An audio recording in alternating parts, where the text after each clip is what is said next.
नमस्कार दोस्तों, प्रज्ञानम क्लासेज में आपका स्वागत है। आज हम पढ़ने वाले हैं भारत का राष्ट्रपति। देखिए, भारत का जो राष्ट्रपति है ये टॉपिक हमारे हर एग्जाम के पॉइंट ऑफ व्यू से बहुत ही ज़्यादा इम्पोर्टेंट है, क्योंकि ये टॉपिक है और जो मौलिक अधिकार का टॉपिक है ये आपको हर एग्जाम, चाहे पीजीटी का हो, यूजीसी नेट का हो, आरपीएससी फर्स्ट ग्रेड के, या फिर एसएससी, या फिर कोई भी रेलवे या फिर पुलिस के कोई भी एग्जाम है, राष्ट्रपति से हर एग्जाम में क्वेश्चन पूछे जाते हैं और वो बार बार पूछे जाते हैं। तो हम इस टॉपिक को पढ़ेंगे। आइए शुरुआत करते हैं। भारत का जो राष्ट्रपति है वो, इसमें इंग्लैंड की जो शासन प्रणाली है उससे प्रभावित होकर हमारे संविधान निर्माताओं ने क्या किया है, संसदीय शासन व्यवस्था को अपनाया है। आपको पता है कि हमने संसदीय शासन प्रणाली है वो कहाँ से अपनाई है, ब्रिटेन से। यदि बात करें अमेरिका, तो वहाँ पे कैसी शासन प्रणाली है, अध्यक्षात्मक शासन प्रणाली। तो हमने कैसी शासन प्रणाली को अपनाया है, संसदीय शासन प्रणाली को अपनाया है, जिसमें राज अध्यक्ष है वो नाम मात्र का होता है और वास्तविक अध्यक्ष है वो कौन होता है, प्रधानमंत्री। हमारे जो भी काम किए जाएंगे वो सारे काम राज्य अध्यक्ष या फिर राष्ट्रपति के नाम से किए जाते हैं, लेकिन वास्तव में उन शक्तियों का प्रयोग कौन करता है, प्रधानमंत्री करता है। तो हमारे संविधान के भाग 5 में अनुच्छेद 52 से लेकर 58 तक संघ की कार्यपालिका का वर्णन किया गया है, और आरपीएससी फर्स्ट ग्रेड में भी ये टॉपिक दिया गया है कि संघ की कार्यपालिका। और संघ की कार्यपालिका में जैसे हम पढ़ेंगे, राष्ट्रपति पढ़ेंगे, प्रधानमंत्री पढ़ेंगे, उपराष्ट्रपति पढ़ेंगे, मंत्रिमंडल, महान्यायवादी, ये सब संघ की कार्यपालिका में शामिल होते हैं। उसके बाद हम सबसे पहले इनके एक एक अनुच्छेद को भी देखेंगे, क्योंकि अनुच्छेद से भी क्वेश्चन पूछे जाते हैं और बार बार पूछे जाते हैं। तो सबसे पहले हम बात करेंगे अनुच्छेद 52, जिसमें राष्ट्रपति पद की व्यवस्था की गई है। अनुच्छेद 52 है वो क्या कहता है कि भारतीय राज्य के निर्माण में राष्ट्रपति के पद की व्यवस्था की गई है। और अनुच्छेद 53 है, देखिए ये दोनों ही अनुच्छेद इम्पोर्टेंट है जो बार बार पूछे जाते हैं। तो 52 में तो क्या कहा गया है, 52 पहले आता है, तो 52 में तो राष्ट्रपति के पद की व्यवस्था की गई है। और अनुच्छेद 53 में या 53 में किसकी, कि संघ की कार्यपालिका शक्ति है वो किस में निहित होंगी, राष्ट्रपति में निहित होंगी, तथा वह इसका प्रयोग स्वयं या अपने अधीनस्थ पदाधिकारियों द्वारा करेगा। तो ये हमारा कहता है अनुच्छेद 53। उसके बाद अनुच्छेद जो 54 है, राष्ट्रपति का निर्वाचन। देखिए अनुच्छेद जो 54 है और 55 है वो राष्ट्रपति के निर्वाचन से या चुनाव प्रणाली से संबंधित है, कि भाई राष्ट्रपति का निर्वाचन है वो कैसे होगा।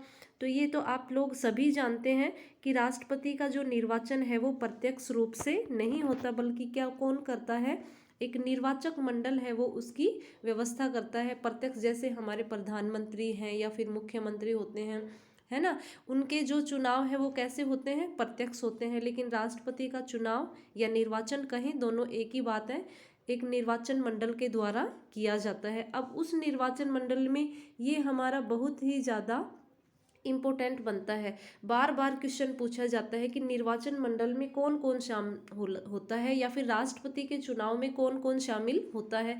तो संसद के दोनों सदनों के निर्वाचित सदन, संसद के दोनों सदनों को आपको पता है, एक सदन है हमारा लोकसभा और दूसरा सदन है हमारा राज्यसभा। तो लोकसभा और राज्यसभा दोनों सदनों के कौन से सदस्य होते हैं, निर्वाचित सदस्य। देखिए दो टाइप के सदस्य होते हैं, एक निर्वाचित सदस्य होते हैं, एक मनोनीत सदस्य होते हैं। निर्वाचित सदस्य या जिसको इलेक्टेड मेंबर बोलते हैं, मनोनीत सदस्य जिसको नॉमिनेटेड मेंबर्स भी बोलते हैं। इनमें दोनों में क्या डिफरेंस है भाई, ये तो चुनकर आते हैं, है ना, और जो मनोनीत सदस्य हैं उनको राष्ट्रपति मनोनीत करता है। जैसे लोकसभा में हमारे मनोनीत सदस्य कितने होते थे, 2 होते थे, एंग्लो इंडियन, जिनको राष्ट्रपति मनोनीत करते थे। और राज्यसभा में 12 सदस्य होते थे, जिनको तो वो इनके इलेक्शन में भाग नहीं लेंगे। तो बार बार पूछा जाता है, उसमें दे दिया जाता है कि संसद के दोनों सदनों के निर्वाचित व मनोनीत सदस्य हैं। तो आपको याद रखना है, मनोनीत नहीं, केवल निर्वाचित सदस्य।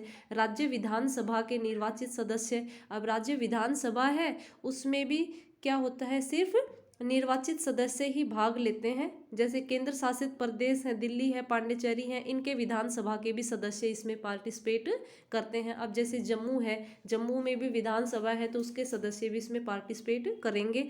तो आपको याद रखना है, संसद के दोनों सदनों के निर्वाचित सदस्य, विधानसभा के निर्वाचित सदस्य, चाहे वो राज्य की है या फिर केंद्र शासित प्रदेशों की है। तो आई होप आपको ये समझ में आया होगा कि राष्ट्रपति के चुनाव में कौन कौन भाग लेता है। निर्वाचित सदस्य भाग लेते हैं, दोनों सदनों के लेते हैं, विधानसभा के लेते हैं, लेकिन मनोनीत सदस्य भाग नहीं लेते। चुनाव में राज्यों का समान प्रतिनिधित्व और संघ के मध्य समानता के लिए क्या किया गया है, राज्य विधानसभाओं और संसद के प्रत्येक सदस्य के मतों की संख्या इस प्रकार निर्धारित होते हैं। देखिए, एक कोटा निकाला गया है ताकि जैसे हमारे बहुत बड़े स्टेट भी हैं और छोटे स्टेट भी हैं। जैसे यदि बात करें यूपी, महाराष्ट्र, पश्चिम बंगाल, ये काफ़ी बड़े स्टेट हैं। और यदि बात करें अरुणाचल प्रदेश, सिक्किम, गोवा, ये काफ़ी छोटे भी हैं हमारे स्टेट। तो सबका समान प्रतिनिधित्व रहे, संघ के मध्य समानता भी बनी रहे, इसलिए क्या किया गया है, मतों की संख्या इस प्रकार निर्धारित की गई है।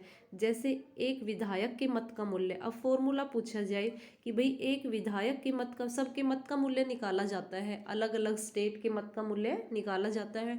तो एक विधायक के मत का मूल्य है वो किस प्रकार निकाला जाता है, इसके लिए हमारा ये फॉर्मूला है। क्योंकि देखिए, राष्ट्रपति का जो इलेक्शन है उसको थोड़ा सा समझना मुश्किल होता है, क्योंकि काफ़ी बच्चे इसमें कंफ्यूज भी हो जाते हैं। तो हम इसको बड़े ही आराम से समझेंगे ताकि कभी भी आपके राष्ट्रपति के चुनाव से संबंधित कोई भी ऐसा पॉइंट नहीं बचेगा जो कि आपके समझ में नहीं आया हो।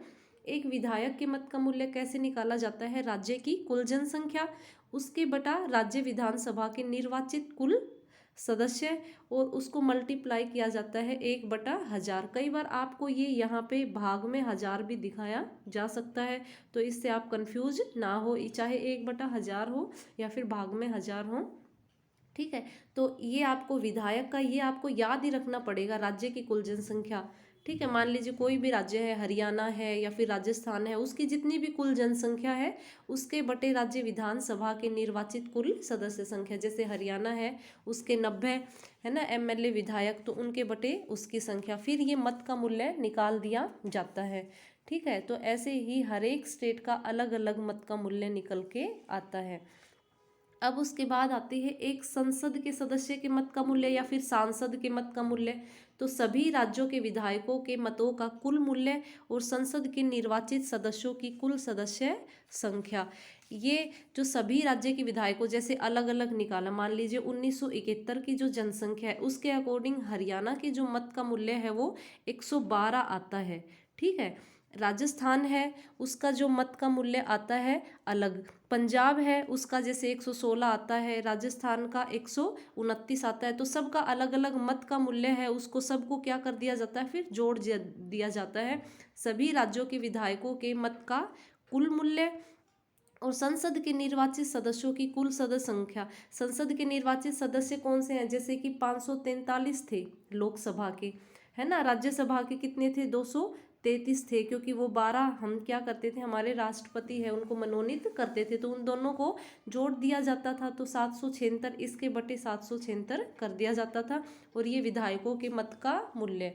ठीक है, तो इनके बटे ये किया जाता है। आपको ये कैलकुलेशन नहीं करनी, आपको सिर्फ याद रखना है कि जितने भी किसी राज्य की जनसंख्या है उसके बटे उसके जो विधानसभा है उसकी सदस्य संख्या, और फिर गुना 1000, 1/1000 तो विधायक का एमएलए का आ जाएगा, और सांसद का या फिर एमपी का जो मत का मूल्य आता है, इनका जो कुल आता है विधायकों के मतों का कुल मूल्य और उसके बटे संसद के निर्वाचित सदस्यों की कुल संख्या, उनको दोनों के लोकसभा और राज्यसभा के जिन्होंने निर्वाचित सदस्य हैं उन दोनों को जोड़ दिया जाता है।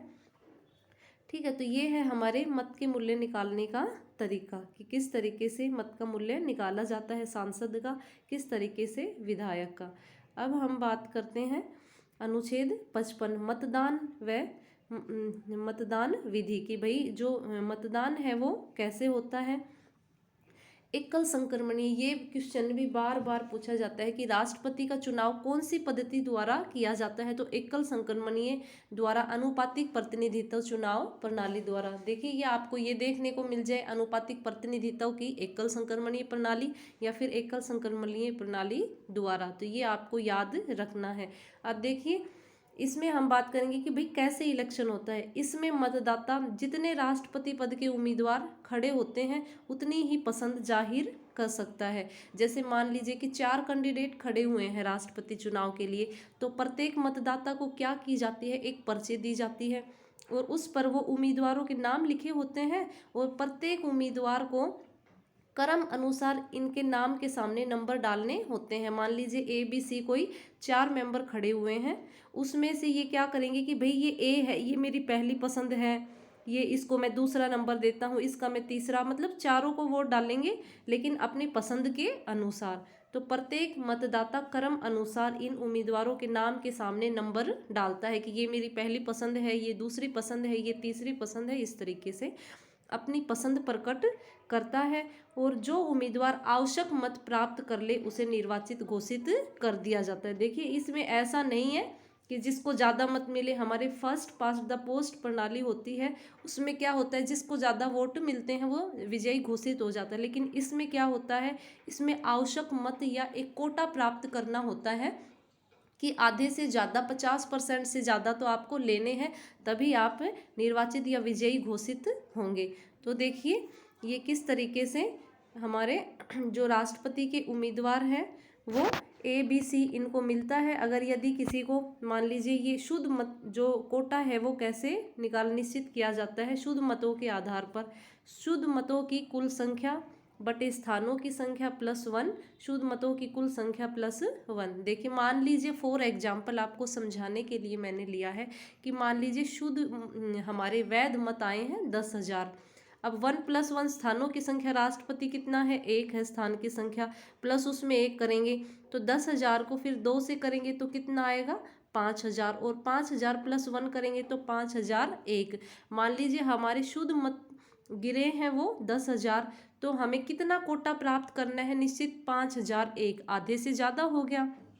तो इस तरीके से राष्ट्रपति को एक निश्चित कोटा, मान लीजिए जिस भी उम्मीदवार को ABC जो भी उम्मीदवार है उसने ये कोटा, ये आवश्यक मत प्राप्त कर लिए, वो विजयी घोषित हो जाएगा। और मान लीजिए कि ये मत नहीं प्राप्त किए हैं, मान लीजिए शुद्ध मत पड़े हैं इतने और ये इन्होंने ये कोटा या फिर आवश्यक शर्त है वो पूरी नहीं की है, तो फिर उसके लिए क्या प्रावधान है, इसको हम इसमें पढ़ेंगे। मान लीजिए किसी भी उम्मीदवार को 5,001 है वो मत प्राप्त नहीं हुए, तो फिर उसके आगे का प्रोसीजर क्या है उसको हम देखेंगे। मान लीजिए किसी को कोटा प्राप्त नहीं हुआ, वैध मत थे 10,000, मान लीजिए A ने प्राप्त किए 4,000, ख ने किए 3,000, ग ने 1,600 और इसको इतने इतने वोट मिले हैं। तो फिर हम क्या करते हैं, उसके लिए हम करते हैं कि जो सबसे कम उम्मीदवार होते हैं, सबसे कम जिसने मत प्राप्त किए हैं, मान लीजिए सबसे कम किए हैं ख ने, तो उसको चुनाव क्षेत्र से निकाल दिया जाएगा और जो उसके दूसरी पसंद के आधार पर दूसरे उम्मीदवारों को ये जो वोट हैं उसके हस्तांतरित कर दिए जाते हैं। जैसे ख, अब ख है इसने 1,400 किए हैं, अब किसी को भी नहीं मिला है ना, कोटा प्राप्त नहीं किया है किसी ने, तो इसके जो 16 हैं उसको क्या, ये तो 1,400 लोगों की पहली पसंद था, है ना, अब 1,400 लोगों के जो ये वोट हैं ये इसको तो हटा दिया जाएगा असफल करके, और जो ये 1,400 वोट है ये इन तीनों में बट जाएंगे।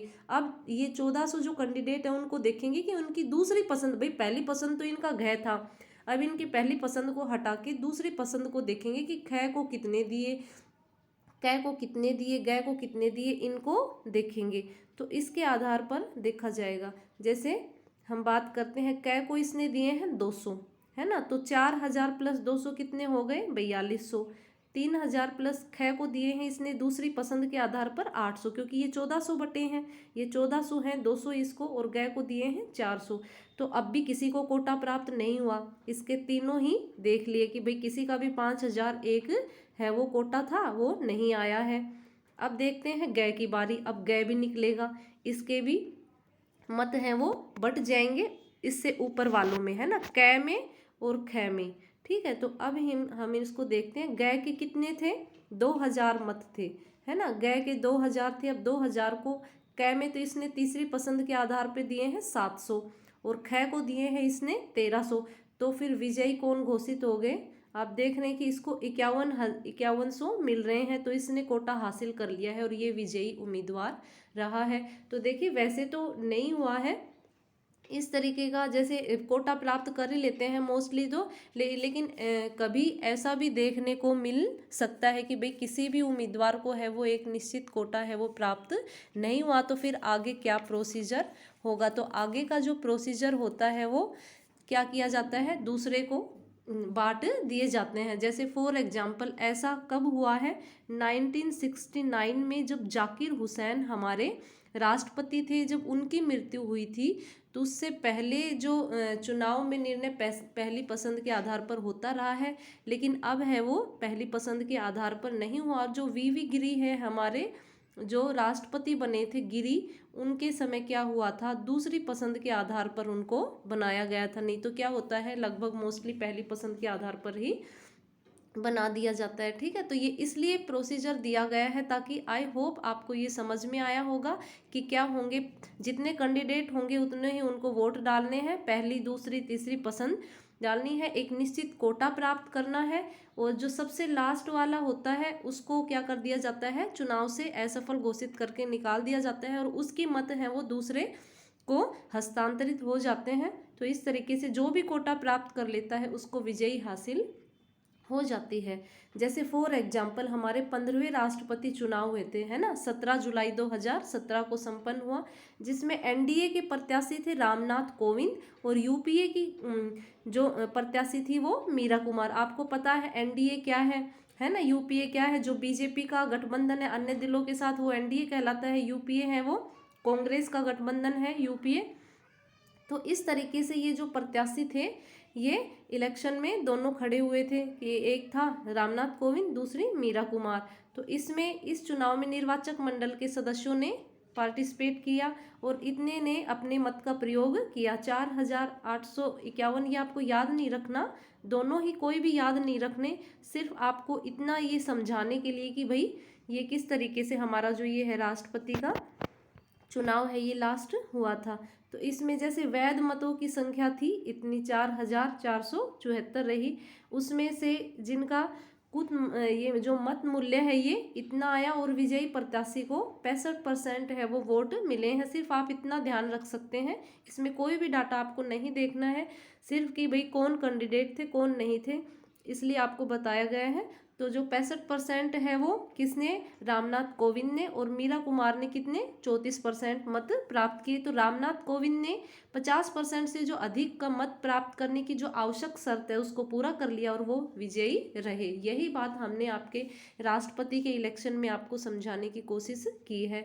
और ये देखिए यूपी के फरोख गांव से जो भी छोटे एग्जाम है उनमें पूछ लिया जाए कि भाई रामनाथ कोविंद हमारे राष्ट्रपति हैं, जो देश के प्रथम नागरिक हैं, सर्वे सर्वा हैं, वो कहाँ से बिलोंग करते हैं, तो यूपी के फरोख में उनका जन्म हुआ था और इससे पहले वो बिहार के राज्यपाल थे। ठीक है, राष्ट्रपति बनने से पहले, तो ये भी हमें याद रखना है।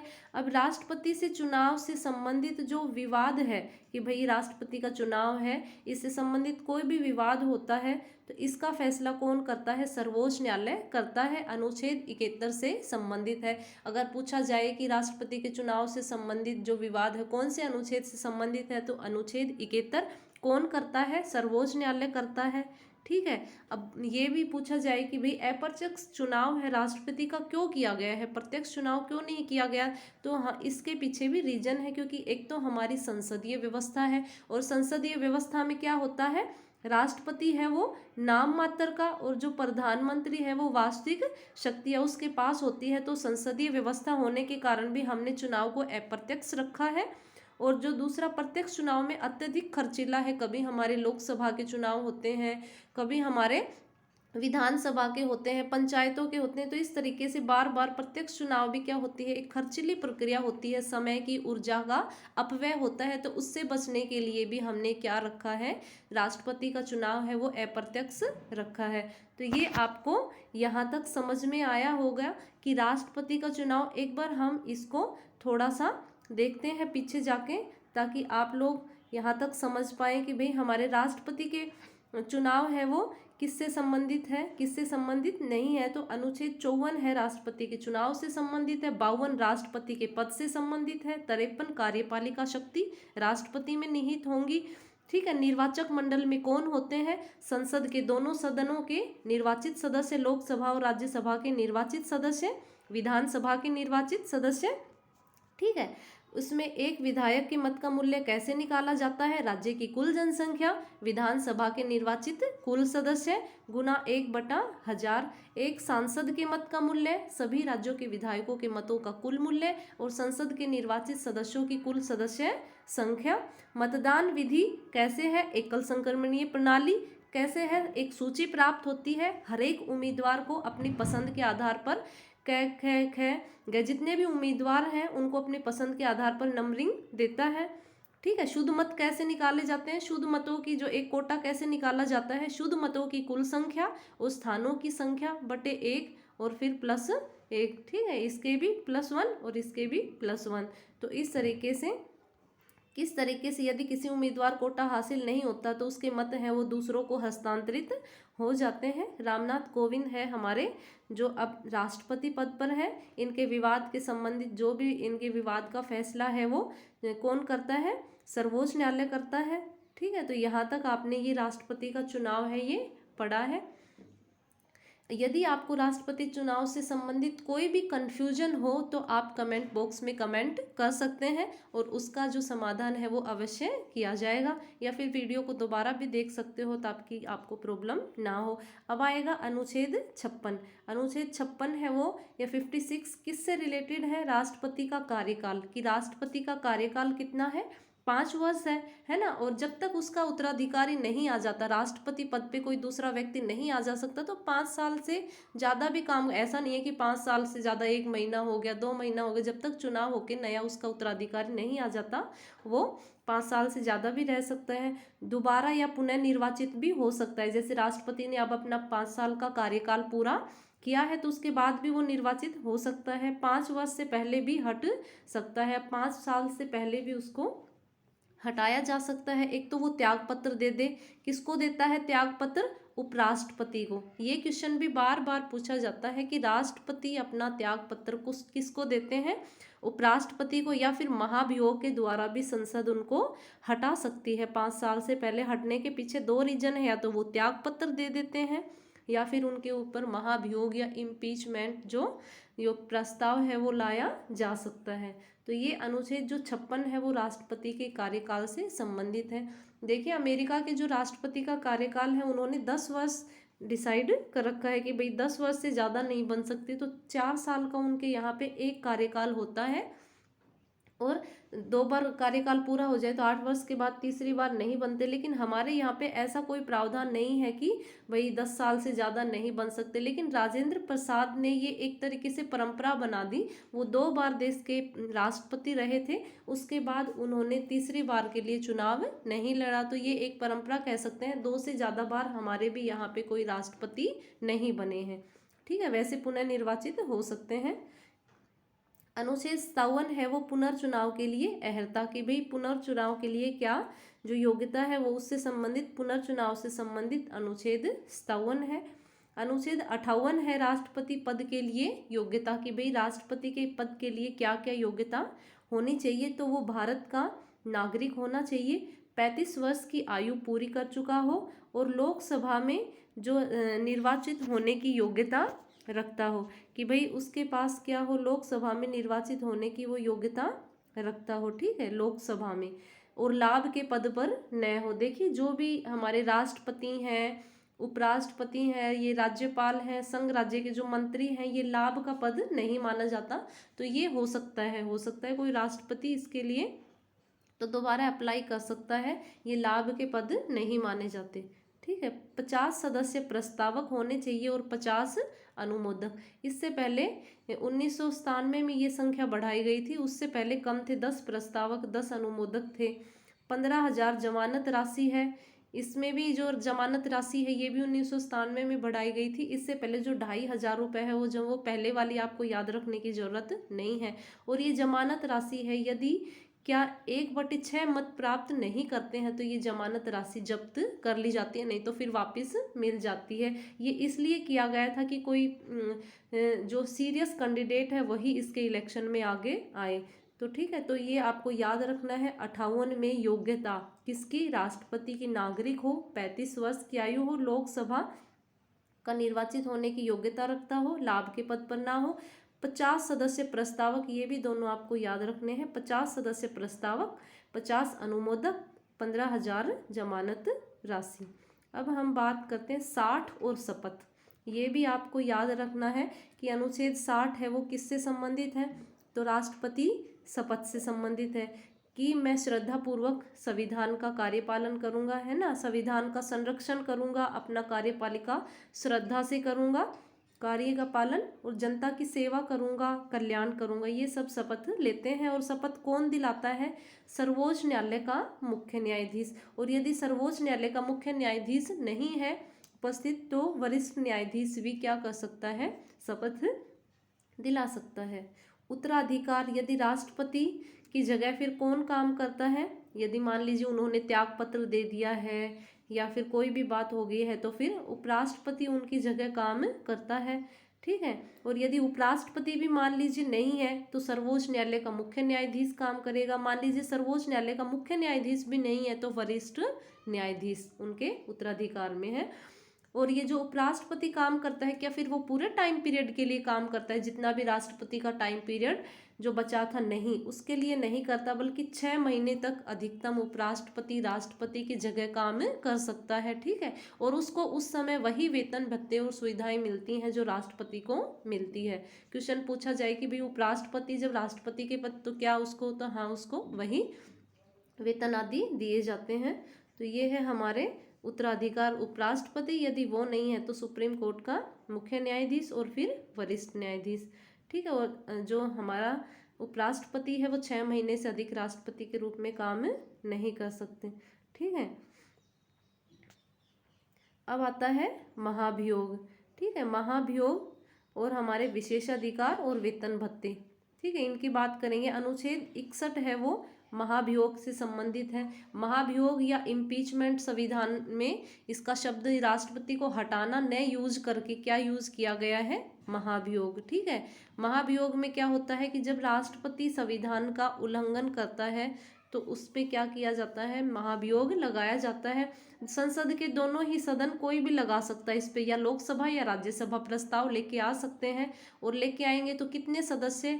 1/4 सदस्य उसको हस्ताक्षर सहित भेजते हैं राष्ट्रपति के पास। लेकिन राष्ट्रपति को इसके लिए 14 दिन पहले सूचना दी जाती है और वो अपना जवाब दे सकता है। फिर जो भी सदन लेके आए हैं, मान लीजिए लोकसभा लेके आया है, तो वो अपने 2/3 बहुमत से प्रस्ताव है वो पास करेगी। फिर दूसरा सदन उसका जांच करेगा या फिर एक विशेष समिति उसकी जांच करेगी। और उसके बाद जांच करने के बाद यदि आरोप सही सत्य साबित हो जाते हैं तो दूसरा सदन भी 2/3 बहुमत से ही उसको पास कर देता है और उस तिथि से ही राष्ट्रपति को पद त्यागना पड़ता है। तो ये भी आए कि भाई जब पास कर देते हैं तो उस तिथि से ही, और कितने बहुमत? 2/3 बहुमत। कितने दिन पहले सूचना? 14 दिन पहले सूचना। कितने सदस्य हस्ताक्षर सहित लेके आते हैं? तो 1/4। ये दोनों तीनों बात ही आपको याद रखनी है। क्या अब तक किसी राष्ट्रपति के ऊपर महाभियोग प्रस्ताव लेके आए हैं? तो नहीं। पुनः चुनाव 6 महीने के अंदर अंदर फिर उसका क्या किया जाता है? पुनः चुनाव भी करवाए जाते हैं राष्ट्रपति पद के लिए। अच्छा, उनको विशेषाधिकार क्या क्या मिले हैं राष्ट्रपति को? देखिए, उनको बंदी नहीं बनाया जा सकता, वो अपने पद पे रहते हैं क्योंकि सर्वोच्च पद है, गरिमा का पद है, तो उनको बंदी नहीं बनाया जा सकता, उन पर मुकदमा नहीं चलाया जा सकता। वो अपनी शक्ति और कार्यों के लिए किसी न्यायालय के प्रति उत्तरदायी नहीं है। वो देश के प्रथम नागरिक हैं और राज्य के भी प्रमुख। सारे काम है वो उनके नाम से ही किए जाते हैं, चाहे कोई अंतर्राष्ट्रीय संधि हो, समझौता हो, सब कुछ उनके नाम पे किया जाता है। वेतन और भत्ते, 5 लाख का वेतन उनको मिलता है, पहले कम मिलता था, अब जो संशोधन किया गया है। और कहाँ से मिलता है? भारत की संचित निधि से उनको वेतन मिलता है। तो ये क्वेश्चन भी, ये तो नहीं पूछा जाता कि कितनी सैलरी मिलती है, लेकिन ये पूछा जाता है कि कहाँ से मिलती है। तो भारत की संचित निधि से मिलती है। और भी जो आने जाने का यात्रा, जो स्वास्थ्य, रहने को घर, मतलब सब कुछ सारी सुविधाएं उनको मिलती हैं। अब जो शक्तियां और कर्तव्य हैं ये हम इनकी बात हम नेक्स्ट वीडियो में करेंगे, क्योंकि वीडियो बहुत ही ज़्यादा लंबा हो जाएगा, इसलिए हमने बहुत ही जल्दी आपको बताने का प्रयास किया है। यदि कहीं पे भी आपको कोई कन्फ्यूजन रहता है इसके चुनाव से संबंधित, बाकी में तो नहीं रहता है बच्चों को, इसमें जो रहता है ज़्यादातर चुनाव से संबंधित रहता है कन्फ्यूजन, तो कोई भी आपको कन्फ्यूजन हो तो आप कमेंट बॉक्स में कमेंट कर सकते हैं, ताकि उसको हम आपकी प्रॉब्लम को सोल्व कर सकें। प्रज्ञानम क्लासेज को आप सब्सक्राइब करें, लाइक करें, शेयर करें, ताकि आने वाले जो वीडियोस हैं आपको यूं ही मिलते रहें और आपका कंप्लीट सिलेबस है वो आपको करवाया जा सके। देखिए जैसे ही आपका सहयोग बना रहेगा तो हम इसके लिए आपके लिए हर रोज़ वीडियो डालेंगे, ताकि आपको मदद मिले, हेल्प मिले। ठीक है, तो धन्यवाद।